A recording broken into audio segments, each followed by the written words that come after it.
Sa loob ng korte, tudo ang pagsisinungalingan nitong si Timo kahit na alam niya sa kanyang sarili na hindi totoo ang lahat. Gagawin niyang pagpapanggap. Talagang ipapaniwala niya ang lahat na totoong nakita niya na itinulak nga ni Colleen itong si Jessica. Ngunit ang totoo ay palabas lamang ito at napipilitan lamang siyang gawin dahil sa bantangan nitong si Hazel sa kanyang pamilya at para na rin mawala ang kasalanan na sa kanya naman talaga dapat. At nang si Hazel na nga ang magsalita ay talaga namang todo ang acting niya. May paiyak-iyak pa siyang nalalaman sa harap ng korte. Kala mo naman talaga totoong aping-api siya. Subalit ang punto lamang niya ay gusto niyang makasuhan itong si Colleen sapagkat ito ang huling nakaaway ng kanyang anak. Nandun nga siya ng mga pangyayari.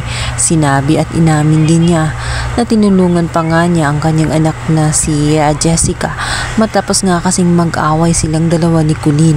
Ngunit hindi niya sinabi na ginulpi niya itong si Colleen, kaya naman napilitan din ang pamilya nga nitong si Colleen na pagtulungan siya. Ayon sa kanya, nakita niyang magkaaway ang dalawa, kaya naman tinulungan umano niya ang kanyang anak na si Jessica. Ngunit hindi niya sinabi na sinaktan niya itong si Colleen sa harap mismo ng kanyang pamilya. Ayon sa kanya, ay inawat pa niya itong si Colleen, ngunit hindi umano ito nakikinig. Maniniwala na sana ang lahat sa mga paawa effect niya dahil baga biktimang-biktima siya sa kanyang mga sinasabi.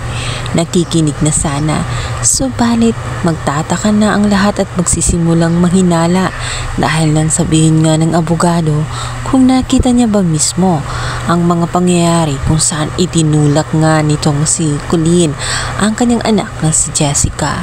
Subalit hindi niya nakita, inamin din niya. Kaya naman ang lahat ng mga pinagsasabi niya ay wala ring saysay.